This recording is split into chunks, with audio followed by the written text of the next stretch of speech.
Comme j'avais promis de passer ici, je ne pouvais pas passer outre.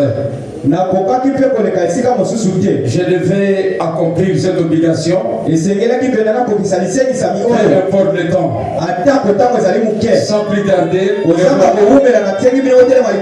prenons nos Bibles. Dans Romains chapitre 8, le verset 17 au verset 18. Si vous pouvez lire directement, ça sera très bien. Romains chapitre 8, verset 17 au verset 18.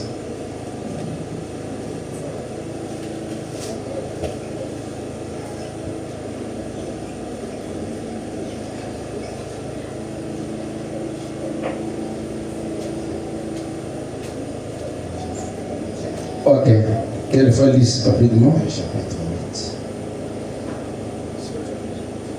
Verset 17 au verset 18.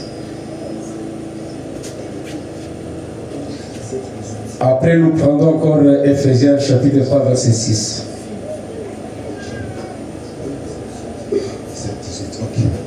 Nous lisons au nom du Seigneur Jésus-Christ. Or, si nous sommes enfants, nous sommes aussi héritiers de Dieu et co-héritiers de Christ. Si toutefois nous souffrons avec lui, afin d'être glorifiés avec lui. À partir de 18.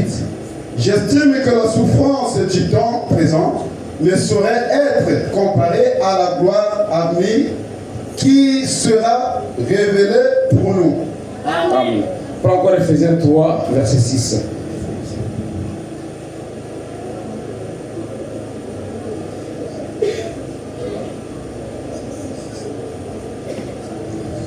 Ces mystères, c'est que nos païens sont cohéritiers, forment un même corps et participent à la même promesse en Jésus-Christ par l'Évangile. Amen. Prions le Seigneur. Dieu notre Père Céleste, nous prions pour cette lecture qu'on vient de faire. Tu es l'auteur de la parole. Nous sommes convaincus que tu es ici pour l'accomplir. Bénis ton serviteur qui nous a laissé cette chair. Bénis l'église, oh Dieu, qui est assise pour nous écouter. Nous ne valons rien, nous ne coûtons rien, nous ne sommes rien du tout. Écarte-moi du chemin et parle à ton peuple. Répand ton onction, répand ta puissance, répand ta grâce, oh Dieu. Amène-nous dans ta présence, Jésus, afin que nos cris parviennent à toi. Guéris les malades, console les affligés. Commence avec nous et finis avec nous. Au nom de Jésus-Christ. Ainsi avons-nous demandé, disons. Amen. Je vais vous asseoir. Que Dieu bénisse les pasteurs et jeunesse. Qu'il bénisse chacun d'entre nous et qu'il conduise ce service. Je suis le frère suisse Moussoui. Je suis pasteur de l'église End Time Message. Dans le 7 ans de la fin, et tabernacle de Pretoria. Pretoria. En Afrique du Sud. Ok, je rentre aujourd'hui là. Donc je dois être à l'aéroport autour de 20h. Mais avant de partir, je voulais quand même accomplir cette promesse que j'avais faite pour cette église. Amen. Je crois qu'on va prêcher ensemble. Je te rappelle quelque chose. Je n'ai pas une prédication, mais je te rappelle ce que tu es, ce que tu as aussi, mais que tu ignores peut-être. Qui a déjà vu la Bible? Qui d'entre nous a déjà vu la Bible? Moi je l'ai déjà vu. Et j'ai ma Bible. Nous l'appelons Ancien Testament et Nouveau Testament. L'ensemble on appelle ça la Bible. Amen. Mais pourquoi est-ce qu'on appelle testament? Non, un testament. Et pas mon coup. Voilà, oui. Le testament c'est un livre qui est testateur. On ne peut pas parler de testament s'il n'y a pas un testateur. On ne peut pas parler d'héritier s'il n'y a pas un testament. Nous avons Jésus-Christ qui est le testateur. Nous avons la Bible qui est le testament. Et nous sommes des héritiers. Et dans l'héritage, c'est le testament qui nous positionne. Amen. Donc sans testament, nous ne serons pas héritiers. Dans ce qu'on vient de lire ici, la Bible dit que nous sommes héritiers de Dieu et co-héritiers avec Christ. Un héritier doit reconnaître son droit. Et nos droits à nous sont contenus dans la Bible. Que nous appelons Ancien et Nouveau Testament. Amen. Un enfant intelligent, quand il grandit, la première démarche, si on lui a laissé un testament, il va aller dans le testament. Parce que c'est le testament qui lui donne sa position. Quand il est dans le testament, il commence à vérifier qu'est-ce que son père lui a laissé, qu'est-ce qui lui appartient, qu'est-ce qu'il doit posséder. Et dans le résumé de tout cela, il va comprendre qu'est-ce qu'il est. Amen. Donc les chrétiens véritables doivent enquêter dans la Bible. Parce que c'est son testament. Et ils ont commencé à vérifier qu'est-ce que Dieu a dit de lui. Amen. Et quand Branham dit que le Saint-Esprit est une portion qui satisfait pleinement, ça veut dire quoi? C'est une portion. Quand toi tu prends, la totalité ne change pas. Quand l'autre vient prendre, rien ne change. Tout le monde peut prendre. Mais ça restera intact. Ça ne bougera rien. C'est pour dire que ton testament à toi, ta Bible à toi, t'appartient à toi seul. Tout ce qui est à l'intérieur t'appartient. Tu n'as pas à partager avec un frère. La Bible du pasteur lui appartient. Son contenu lui appartient. Ma Bible m'appartient. Son contenu m'appartient. Donc toutes les promesses qui sont dans la Bible appartiennent à tout celui-là qui croit. Amen. Si toi tu crois, tu as besoin de la guérison, tu ne diras pas que la guérison a été donnée à telle personne. Non. Ce qui lui a été donné lui appartient. Ce qui m'a été donné m'appartient. Moi, si je lis la parole, je repose ma foi sur l'exemple qui m'a été donné. Je ne vais pas traverser la mer Rouge. Amen. Mais dans mon testament, il est dit que Moïse avait traversé la mer Rouge. C'est pour dire que le Dieu de Moïse me fera traverser par mes difficultés. Je veux passer outre. Je ne veux pas traverser la mer Rouge. Ne sois pas dans l'église pour commencer à prendre les témoignages des autres. Mais tu es appelé à vivre un témoignage. Parce que tu as été racheté. Et Dieu a fait de toi un sacrifice. Tu t'es livré toi-même. Tu as abandonné le monde. Tu as laissé les mensonges. Tu as quitté tout ce qui est mauvais. Tu es dans la parole. Et Dieu est appelé à honorer ta foi. Amen. Dieu doit honorer ta foi. La Bible dit, si un enfant est encore jeune, on peut l'envoyer. Il ira à gauche. Il ira à droite. On peut l'envoyer. On peut le fouetter. Mais il est toute responsable de tout ce que son père lui a laissé. Je vais être un peu plus clair.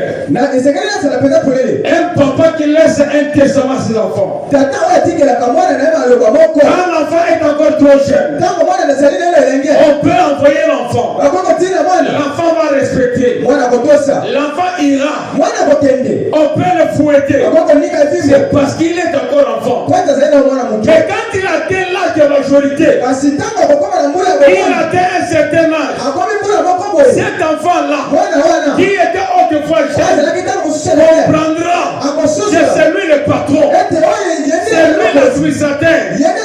Et il va se lever pour commencer à demander et à envoyer ces gens-là qu'il a envoyés avant. Il va commencer à les envoyer parce qu'il va comprendre que c'est moi qui suis le patron.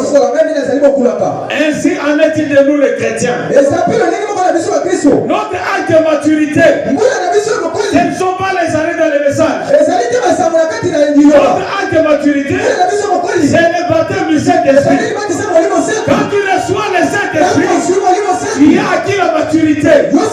Et avec la maturité, tu dois être dans la parole pour commencer à posséder sa promesse. Tout ce que Dieu a dit t'appartient.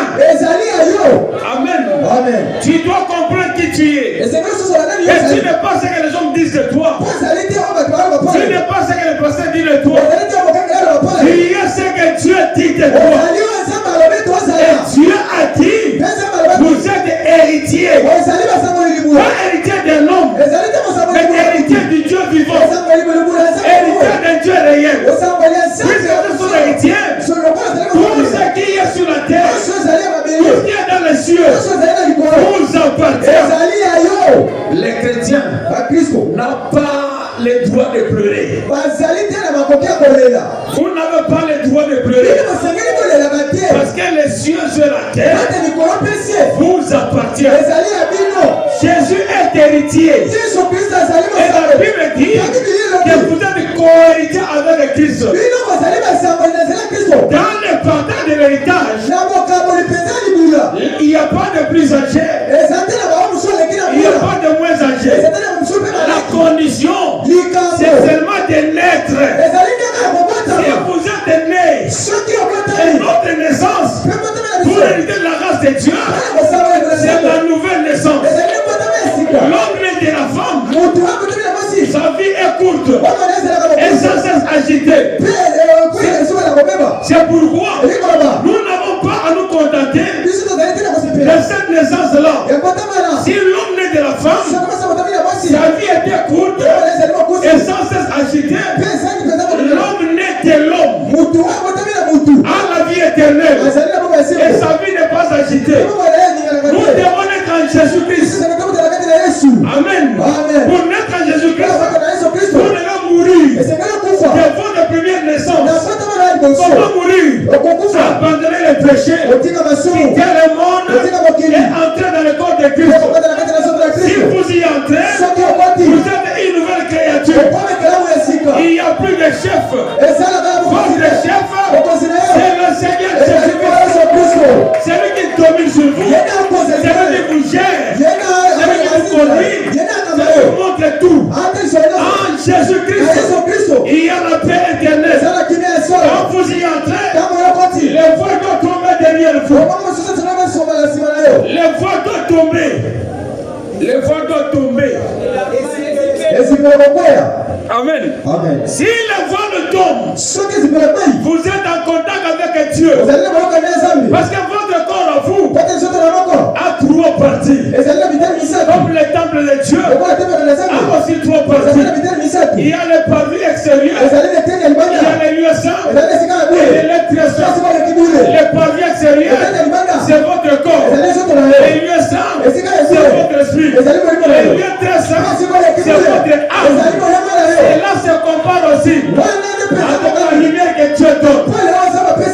Le corps est avec la lumière naturelle. Amen. Mais quand on entre ici, on a la lumière artificielle. Ce n'est pas le soleil qui donne la lumière ici, c'est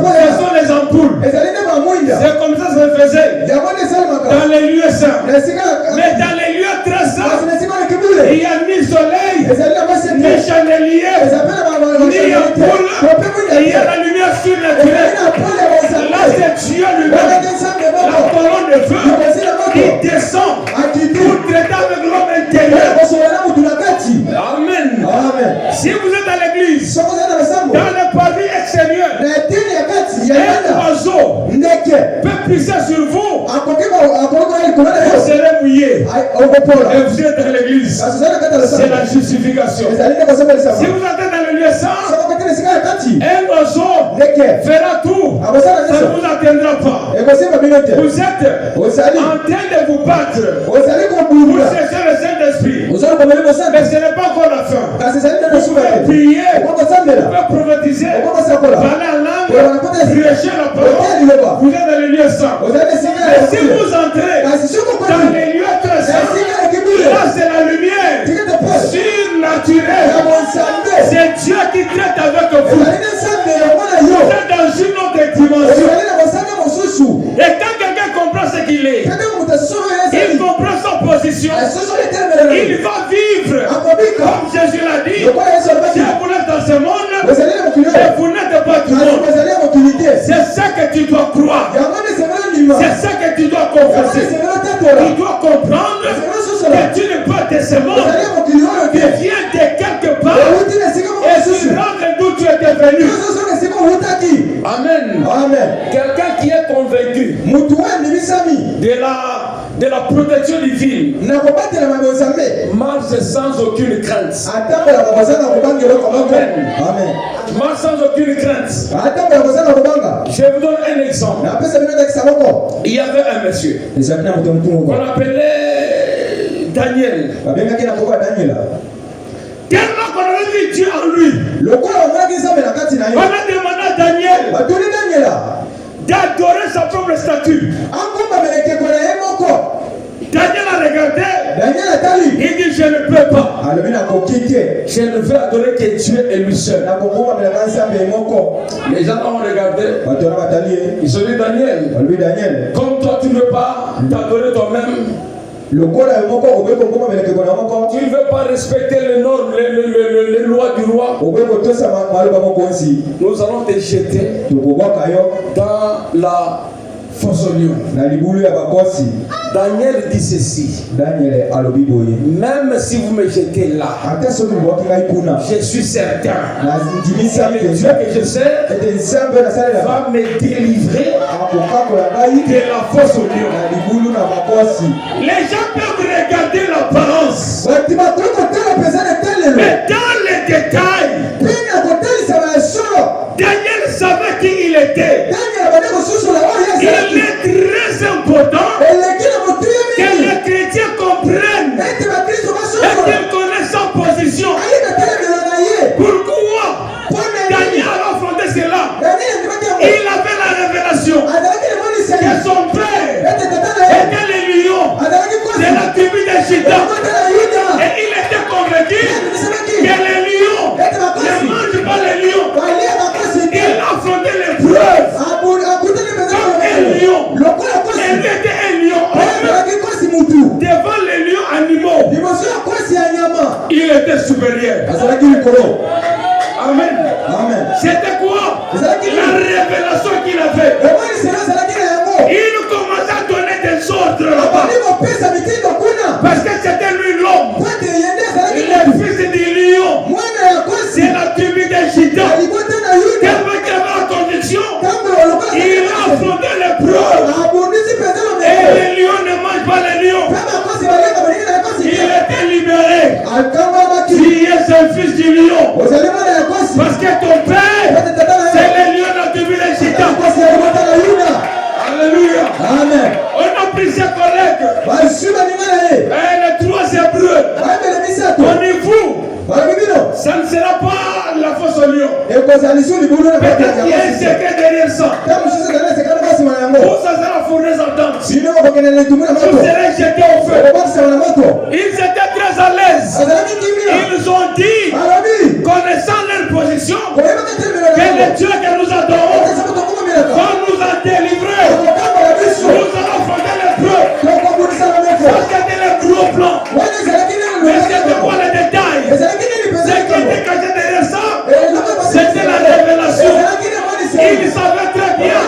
leur père était le feu dévorant. Il était la grande colonne de feu. Il était la nuée de gloire.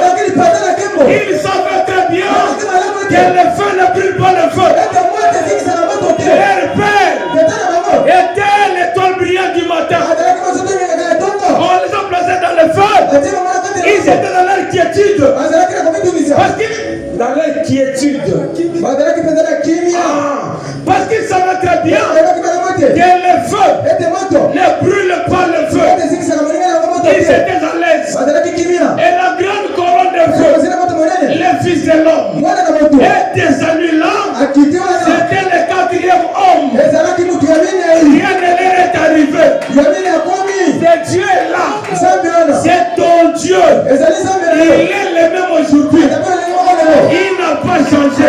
Peu importe la circonstance, peu importe le problème, il est capable de te délivrer.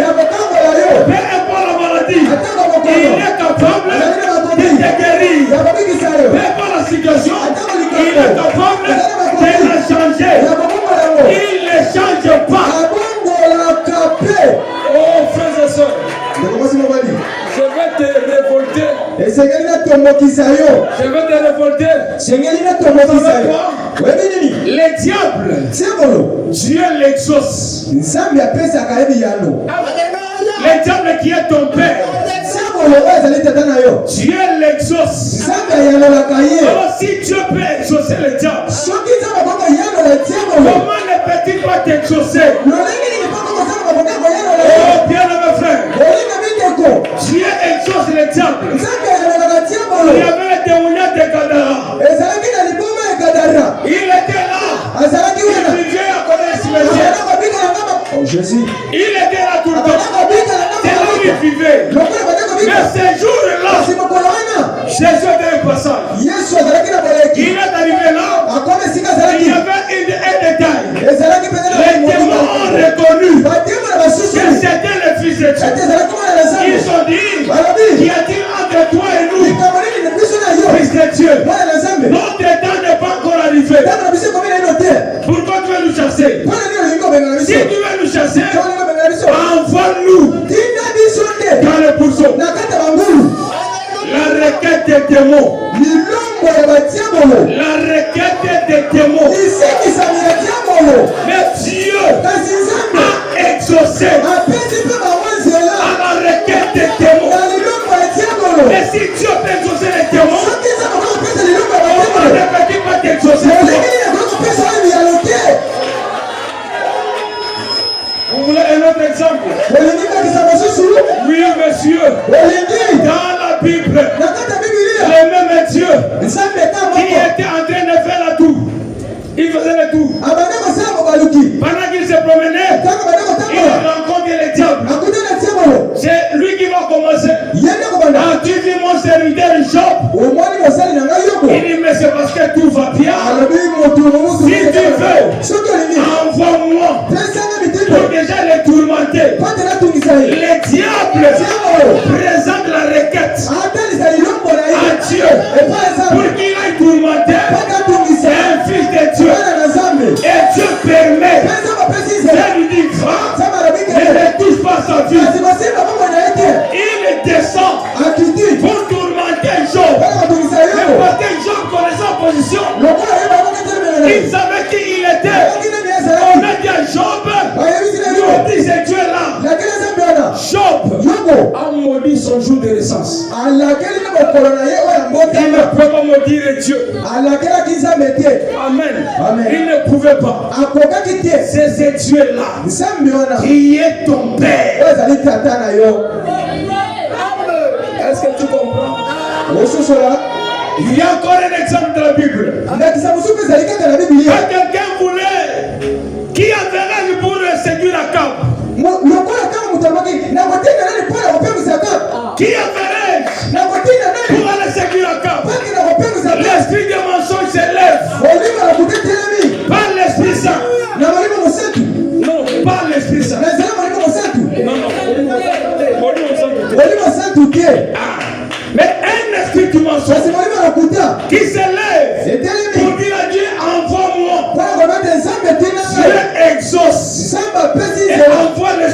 mensonge. Maintenant, toi, tu es souffert d'une maladie. Toi qui as un problème. Toi qui as une difficulté. Toi qui as des questions. Est-ce que Dieu ne peut pas te répondre alors qu'il est capable de répondre aux esprits impurs? Il ne change pas. Frère, tu dois connaître qui tu es pour affronter le diable. Le testament, c'est la Bible. Et ce testament-là te donne toute ta position. Ça te donne tout. Amen. Si le diable te dit quelque chose, ne crois pas à son mensonge. Pourquoi? Parce que dans ton testament, il est dit qu'il est le père du mensonge. De chaque fois qu'il ouvre sa bouche pour te maudire, pour te dire quoi que ce soit, si tu reconnais ta position, tu diras arrière de moi Satan. Amen. Ta position, qui est héritier de Dieu, est co-héritier avec Christ. Ta position, tu es Dieu. Amen. Ce qui est de l'esprit est esprit. Ce qui est né de l'esprit. Amen. Ce qui est de la chair est chair. Ce qui est de Dieu est Dieu. C'est pourquoi je vous ai dit ici, si tu es encore ce que tu étais avant, tu n'iras nulle part. Parce que l'homme naît de la femme a la vie courte. Selon Job 14, sa vie est courte et sans cesse agitée. C'est pourquoi il faut naître de l'homme. Parce que l'homme naît de l'homme a la vie éternelle. C'est lui qui est né dans Jésus-Christ. C'est qu'un homme né de l'homme. Jésus est un homme. On l'a présenté. Voici l'homme. Adam n'était pas l'homme. Il était l'image de l'homme. Parce que quand on l'a créé, Dieu a dit faisons l'homme à notre image. C'était l'image de l'homme. Mais la seule personne qui avait été créée et qui est venue elle-même, que l'on a appelé homme pour la première fois, c'est quand on a appelé Jésus. Et voici l'homme. Ce qui veut dire c'est lui de qui Adam est l'image. Amen. Voici l'homme. Et c'est ça Jésus-Christ. Maintenant il dit, si vous lisez Jean 10, 34. Jean 10, 34. Jean chapitre 10. Verset 34. La version Darby, il est dit, n'est-il pas écrit dans votre loi? Moi, j'ai dit vous êtes des dieux.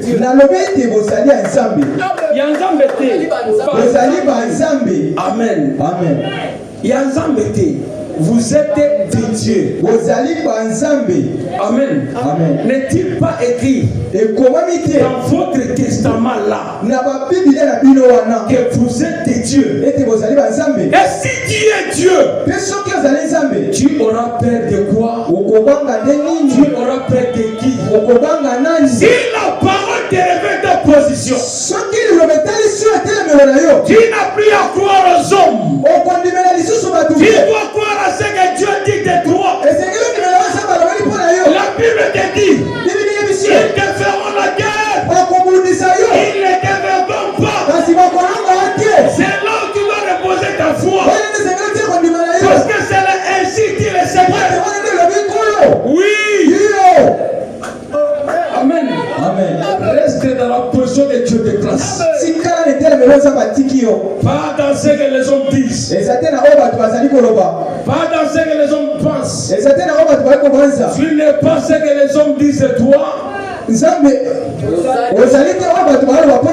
tu es ce que Dieu dit de toi. Si on te disait que tu vas échouer, réfère-toi à ton testament. La Bible que tu as là, tu as tout dans ta main. Dans ton testament, il est dit, tu seras la tête et non la queue. Tu dois croire dans ce que la Bible dit. C'est ça la vérité. Ce n'est pas ce que les hommes pensent. Amen. Amen. Oh non, il y a trop de combats. Ne t'aime pas vanter les diables dans ta vie.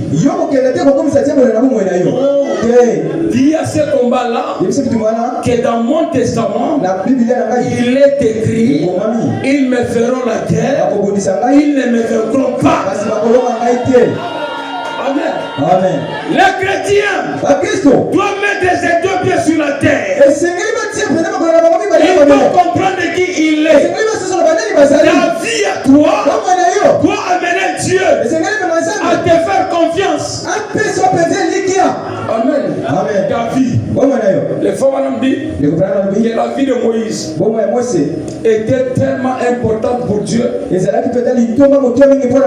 au point que Dieu avait confiance en lui. Il est arrivé à Moïse de corriger Dieu. Amen. Amen. Les femmes ont dit s'il n'y a jamais eu un temps où un homme a eu à montrer à Dieu comment agir, c'est quand Moïse s'était tenu à la brèche. Dieu voulait détruire l'humanité et commencer une génération avec lui. Moïse était à la brèche. Il dit si tu veux le détruire, commence par le détruire moi. Et les femmes ont dit que la vie de Moïse a été tellement importante pour Dieu que Dieu était incapable de détruire Moïse. Si Dieu a une mission avec toi, peu importe les chantages, peu importe les complots, que mille tombent à ta gauche, tu ne seras pas atteint. C'est ainsi qu'il est Seigneur. Amen. Si toi tu parles, les cieux écoutent. Amen. Amen. Tu as le pouvoir de fermer les cieux. Tu as le pouvoir de fermer la terre. Tu es plus que Moïse. Tu es plus que qui l'autre. Tu es plus que Moïse. Tu es plus que Gédéon. Tu es plus que tout ce monde-là. Pourquoi? Ils ont vécu ça de cet esprit. Dieu ne vit pas en eux. Il ne vivait pas en eux. Il vivait à travers. Il les soignait seulement.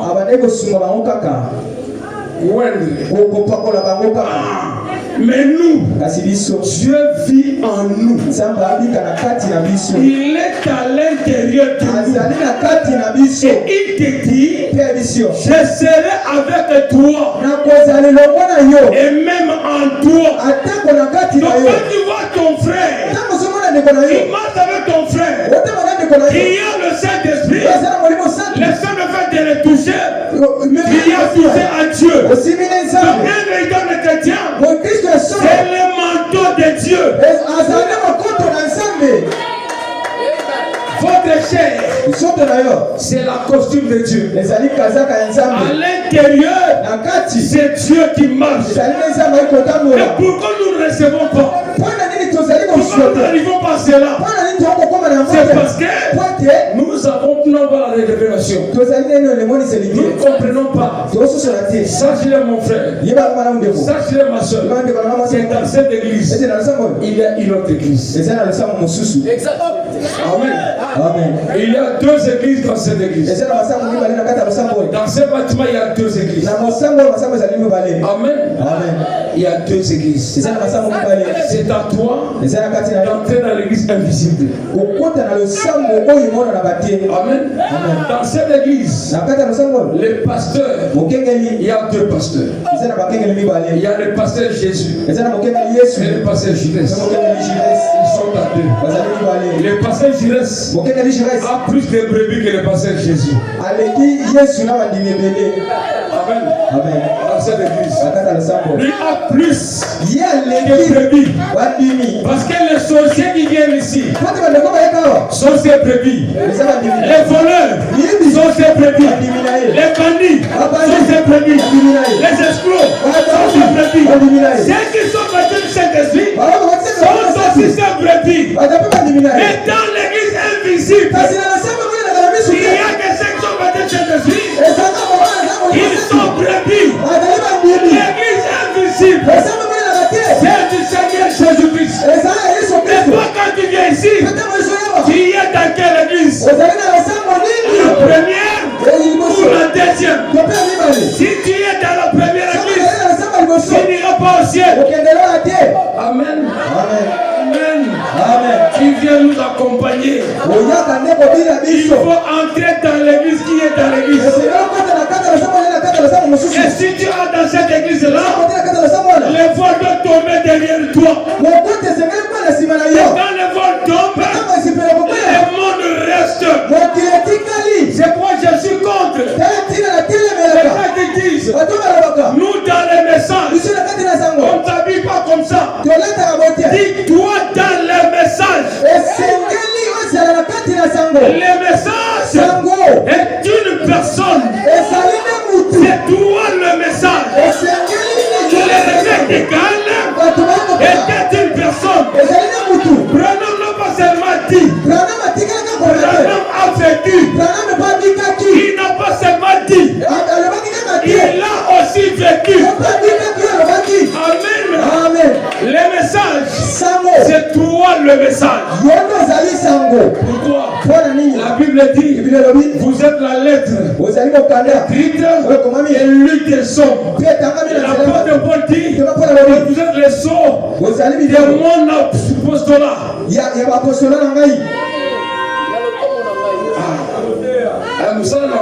Amen. Vous êtes les sceaux de mon apostolat. Donc quand on vous regarde ici, les marques que vous portez doivent être les marques du pasteur. La prédication doit fonctionner. Nous avons acquis une mauvaise habitude de dire aux gens, enlevez ceci, enlevez cela. Ce n'est pas ce qu'a dit le prophète. Ce n'est pas ce qu'a dit Jésus. Jésus a dit, vous connaissez la vérité et la vérité vous affranchira. Amen. Mais c'est quoi la vérité? La vérité est un homme. Un professeur nous disait au campus, il n'y a qu'une seule personne qui avait la définition de la vérité. Son nom c'est Jésus-Christ. Et quand il voulait de la définition, on lui a dit, Pilate, c'est quoi la vérité? Il voulait parler. La femme de Pilate vient. Il n'est rien à voir avec ce monsieur. J'ai passé une mauvaise nuit à cause de lui. Jésus n'avait pas répondu. C'est comme ça que jusqu'aujourd'hui, personne ne connaît réellement c'est quoi la vérité. Mais nous, avec la parole, nous avons compris c'est quoi la vérité. La vérité est un homme. La vérité c'est Jésus-Christ. Il a dit, je suis le chemin, la vérité et la vie. Quand on dit vous connaissez la vérité, et la vérité vous affranchira, ça veut dire ceci. Vous connaissez Jésus-Christ et Jésus vous affranchira. La vérité est un homme. Elle s'appelle Jésus-Christ. C'est lui la vérité. Si tu veux être affranchi, entre en contact avec la vérité. Cherche à comprendre la vérité. Cherche à connaître la vérité. Tu dois recevoir la révélation sur ce qu'est la vérité. La vérité est est un nom. Son nom c'est Jésus-Christ. Amen. Amen. Si tu as des problèmes, nous n'avons pas à les prier. Pour ce qui nous appartient déjà. Dans le Testament, toutes les promesses en ce jour ne devaient pas être des promesses, ça devait être des possessions. Amen. Nous devons posséder. Amen. Bien-aimé, regardez-le. Nous devons posséder. Amen. Amen. La promesse d'hier doit être pour nous une possession aujourd'hui. Amen. Amen. Tous les saints de l'Ancien Testament ont accompli des exploits. Ils ont réalisé de grandes choses. Mais les dieux qui s'est déversé à l'église aujourd'hui, dans cette totalité, ne nous amène pas à faire des discours. Nous voulons un Dieu réel. Nous avons reçu une conversion surnaturelle venant d'un Dieu surnaturel de façon surnaturelle pour accomplir les choses surnaturelles. Si nous marchons dans les surnaturels, nous vivrons comme les surnaturels. Nous ne sommes pas de ce monde. Nous sommes des citoyens célestes. Nous sommes venus sur la terre. Nous devons laisser le trace. Amen. Amen. Nous devons laisser le trace. C'est toi qui iras au ciel. Tu dois mener ta vie comme une chrétienne. Comme un chrétien. Vous savez quoi? Personne ne connaît quand est-ce que Dieu bénit l'église. Dans chaque réunion, Dieu vient. Mais qui connaît quand il vient? Personne. Il peut venir à l'ouverture de l'église. Amen. Amen. Parce que les femmes disent, venez à l'église 30 minutes avant. C'était Dieu vient visiter les gens. Il bénit tout le monde. Il s'en va. Toi, tu viens pendant la prédication. Tu entres sous l'onction. C'est très bien. Tu étais à l'église, mais tu n'as pas rencontré Dieu. Tu peux entrer ici. Tu peux dire amen à la parole. Tu peux jubiler dans sa présence sans le rencontrer lui. Alléluia. Est-ce que quelqu'un me comprend? Amen. Amen. Quand le frère dit, si je ne suis pas là, il y a des frères qui sont déjà là. Non, non, cela ne prie pas pour toi. Chacun va au ciel seul. Vous irez seul au ciel. C'est quoi le message? Ce n'est pas une histoire de famille. C'est toi qui vas au ciel. Le message te concerne toi. C'est de toi qu'il est question. Amen. Amen. Tu dois te positionner, savoir et comprendre que tu es un chrétien. En tant que chrétien, je suis héritier de Dieu. C'est ça ma position. En tant qu'héritier, je dois réclamer tous mes droits.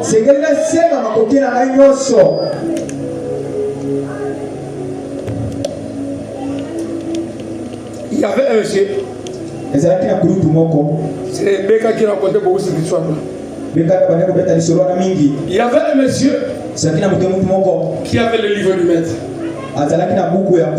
On est entré.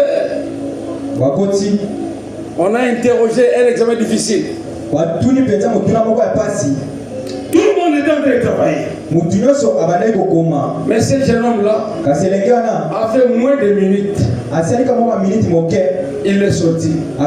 Il a fini. Les maîtres n'avaient pas besoin de l'interroger. Il a seulement dit donne-moi le livre.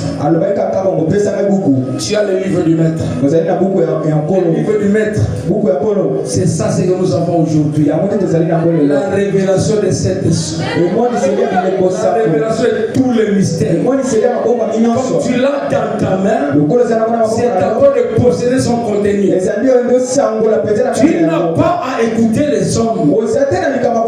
Dieu ne t'a donné qu'un berger pour qu'il te montre les chemins. Et le frère Branham dit que Dieu n'a jamais dit à Pierre, si tu m'aimes, conduis mes brebis. Il a dit à Pierre, si tu m'aimes, paie mes brebis. Et le frère Branham dit, ça veut dire prends la nourriture, donne aux brebis. Le reste, ce n'est pas l'affaire du berger. C'est l'affaire de Dieu. Mais toi qui continues dans le péché, tu es en train de suivre qui? Amen. Amen. Pour posséder ce que Dieu a promis, Dieu ne change pas. Deutéronome chapitre 28, verset 1. Il dit, si tu crois, si tu crois, si tu mets en pratique ce que je te prescris aujourd'hui, voici le bénédiction que je mettrai derrière toi. Il commence à citer. Écoutez, au chapitre, au verset 8. Verset 8, oui. Qu'est-ce qu'il dit? Il dit,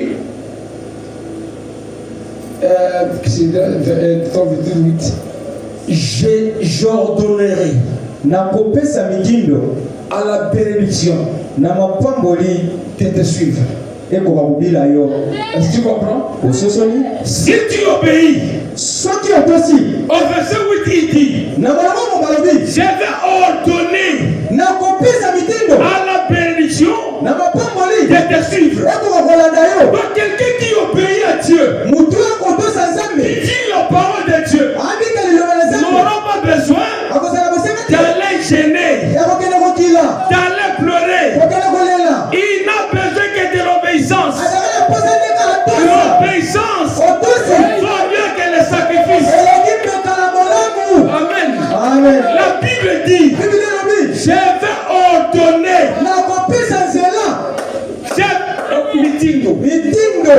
à la bénédiction de te suivre. Est-ce que tu comprends? Est-ce que tu comprends? Je ne dis pas qu'il ne faut pas gêner. Parce qu'on a demandé à Jésus, pourquoi les disciples de Jean-Baptiste, les disciples de Jean-Baptiste ne gênent pas? Il a répondu, il dit parce que l'époux n'est pas avec eux. Les amis de l'époux ne gênent pas. Est-ce qu'il a défendu les jeunes? Les gens, les mêmes personnes vont chasser les démons. Ils chassent les démons obéissent. Mais un démon leur résiste. C'était l'épilepsie. Il est donc de voir les maîtres. On a tous les esprits ont été soumis. Mais il y a un esprit là-bas qui nous a résisté. C'était l'épilepsie. Jésus lui posait il faut gêner. J'ai voulu mettre ça pour ne pas aller m'interpréter que les personnes à qui ne pas gêner. Je prends les contextes. Le contexte de la promesse. Si tu obéis, je vais ordonner à la bénédiction. Si tu vis la parole de Dieu, si tu es dans la parole, tu n'auras pas besoin d'aller chercher le mariage. Parce que toute bénédiction qui est attachée à la Bible va respecter ta conduite. Dieu est tout puissant. Devant sa parole, il est de tout faible. Amen. Si tu présentes à Dieu sa parole, il est incapable de modifier ce qu'il a déjà dit. Il est incapable de changer ce qu'il avait déjà dit. Dieu, si toi tu obéis, Moïse l'a prouvé. Amen. Amen. Jacob l'a prouvé. Jacob a vu Dieu. Il a escroqué les hommes. Il a escroqué son grand frère. Il a escroqué là-bas son beau-père. Il a escroqué tout ce monde. Il était un costaud. Il était puissant, il était grand. Mais quand l'heure du retour à la maison était arrivée, il était là, entre quatre murs, en train de regarder qu'est-ce qu'il allait faire. Il a compris que la richesse ne pouvait rien faire. L'argent ne pouvait rien faire. Les droits de l'État c'était insuffisant. Il aurait fallu mettre quelque chose de supérieur. Amen. C'est la repentance. Il devait réparer. Il a rencontré un homme. C'est Dieu qui est descendu. Il s'est battu avec Dieu. Il a dit à Dieu, je ne te laisserai pas jusqu'à ce que tu me bénisses. Amen. Je ne te laisserai pas. Il était déjà béni. Et il dit à Dieu, je ne te laisserai pas. Nous venons à l'église pour chercher ce que le monde ne peut pas nous donner. Amen. Nous venons à l'église pour chercher ce que le monde ne peut pas nous donner. L'argent, quelqu'un peut te faire de toi un millionnaire maintenant. Les mariages, quelqu'un peut te donner cela. Tout ce dont tu as besoin, la maison, les voitures, on peut te les offrir. Mais il y a quelque chose que le monde ne peut pas te donner. C'est la vie éternelle. C'est le baptême du Saint-Esprit. C'est la paix. C'est la joie. C'est l'amour. C'est le sommeil. Toutes ces choses-là, peu importe votre richesse, même l'appétit, même le sommeil, si Dieu ne vous donne pas, vous ne l'aurez pas. C'est pour cette raison-là que nous venons à l'église. Oh, je quitte cette église parce qu'on m'a critiqué. Non, frère. Je suis un pasteur pentecôtiste. J'avais beaucoup aimé ce qu'il disait. J'avais beaucoup aimé. Vraiment, j'avais apprécié. Il dit, toi, tu as quitté l'église pour dire il y a des choses qui vont mal là-bas. Quand ils vont arranger, je vais rentrer. Là où tu as envie, là. Non, là où tu as envie. Est-ce que vous là où tu as envie, c'est parce que tu n'es pas encore allé là-bas. Vous comprenez ce que ça veut dire? Donc c'est toi le problème. Ils sont tentés. Tu as envie parce que toi tu ne vas pas aller là-bas. Ce n'est pas chercher que Dieu, que l'église change. C'est à toi de vouloir changer pour te conformer à la parole. Ce n'est pas à l'homme de donner des directives à Dieu. C'est à Dieu de te donner des directives. Dieu veut que tu te répandes. Dieu veut que tu gères le Saint-Esprit. Dieu veut que tu vives la parole de Dieu. Dieu veut que tu rencontres la vérité pour que la vérité t'affranchisse. Amen. C'est qui a franchi? C'est la foi. Jésus disait, ta foi t'a sauvé. Ta foi t'a guéri. Ta foi dans la parole. Ce n'est pas l'église. Ce n'est pas les pasteurs. Amen. Quand j'étais malade, le pasteur a prié pour moi. Quand je suis rentré dans la maison, je suis devenu malade. C'est un faux pasteur. C'est faux. C'est d'arriver dans la Bible que je vous le montre. L'apôtre Pierre a dit Jésus marchant sur l'eau. Et il dit si c'est toi, nous l'avons appelé fantôme. Après, si c'est toi, ordonne que je marche sur l'eau. C'est Jésus qui a ordonné. Pierre a commencé à marcher. Et quand il a commencé à se noyer, ça faisait de Jésus un faux Dieu. Non, c'est sa foi qui n'était pas suffisante. Les pasteurs veulent prier pour toi. Il faut que ta foi reste accrochée à la promesse. Qu'elle s'accroche à la parole. Qu'elle tienne ferme. Pour que tu ailles jusqu'au bout. C'est ta foi qui va te délivrer. C'est ta foi qui va te sauver. Amen. Amen. Mes frères, les frères Branham dit, si vous ne faites pas confiance à votre pasteur, comment pouvait-il être utile pour vous? Être utile pour vous.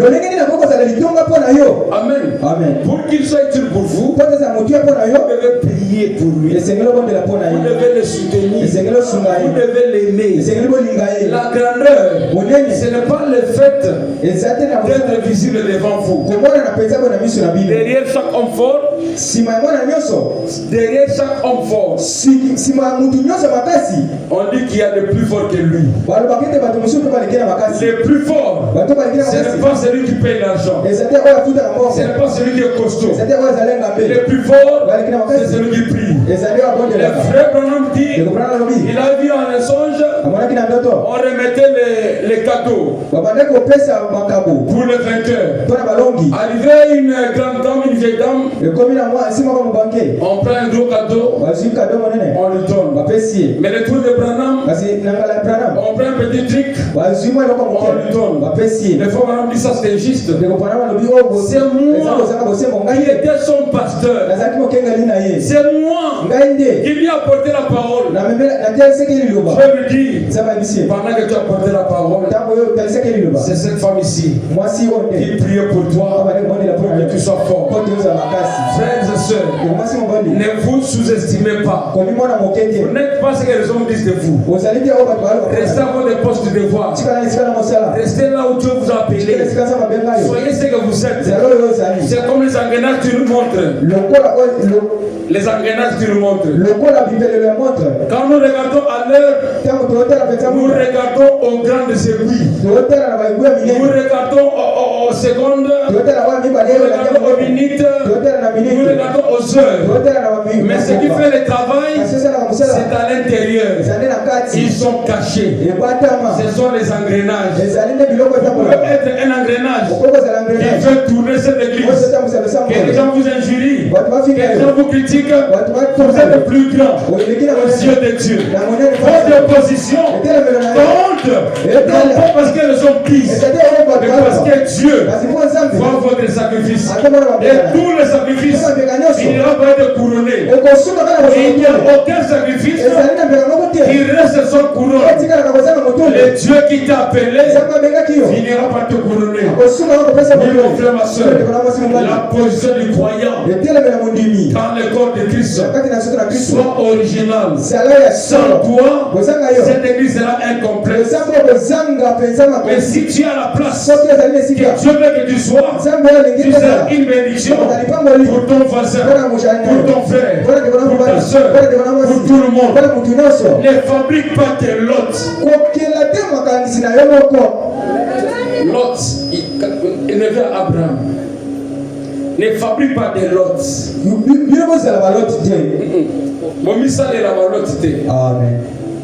Amen. Amen. Je vais dire quoi?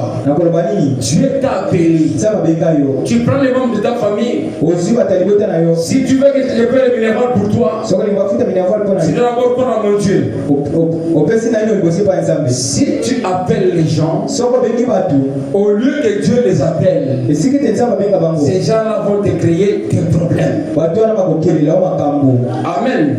Abraham était appelé seul. Il a pensé que c'était de l'amour. Il va appeler Lot. Mais qui était pour lui le problème? C'était l'autre. Amen. Nous accusons des églises à tort. Nous accusons les pasteurs à tort. Nous accusons les frères à tort. Si tes enfants, tes filles ne se marient pas, mais regarde comment tu te conduis devant leur père. Je disais une fois, si un enfant, un garçon, son père lui dit, j'aimerais que tu aies une femme comme ta maman, l'enfant de fils catégoriquement. L'enfant s'est dit, avoir une femme comme maman, c'est l'enfer, c'est une malédiction. Parce que maman injurie papa chaque jour. Maman nous injurie chaque jour. Avoir une femme comme ma mère, ça c'est une malédiction. Déjà, si ton enfant dit ça, est-ce que tu es en ciel? Si tu es une malédiction pour ton fils, et ce fils fait ça, on dit à une fille, j'aimerais que tu aies un mari comme ton père. L'enfant va gêner pendant 10 jours. Que ceci ne m'arrive pas. Maman, papa, qui ne paye même pas la nourriture ici. Lui qui ne vient même pas ici à la maison. Lui qui nous injurie chaque jour. Avoir un mari comme lui. Mais ça c'est une malédiction. C'est qui le problème? C'est toi le problème. Ton comportement crée un embâche de ta progéniture. Ça crée un frein. Amen. Et quand un frère vient dans les quartiers, tu connais telle fille. Oui, je la connais très bien. Je peux la fréquenter. Je ne te conseille pas. Parce que sa maman injurie le papa. Comme pas possible. Maintenant tu viendras voir le pasteur. Le pasteur prie pour mes filles. Elle ne se marie pas. Le problème ce n'est pas le pasteur. Ce n'est pas l'église. Ce n'est pas le message. C'est ton comportement qui est un problème pour l'épanouissement de ta famille. Est-ce que tu comprends? C'est pourquoi il faut que tu sois un chrétien. Tu sois un modèle. Nous sommes le sel de la terre. Amen. Nous sommes la lumière du monde. Si le sel perd la saveur, il ne servira plus à rien. Je crois que quelqu'un a écouté. Que le Seigneur vous bénisse.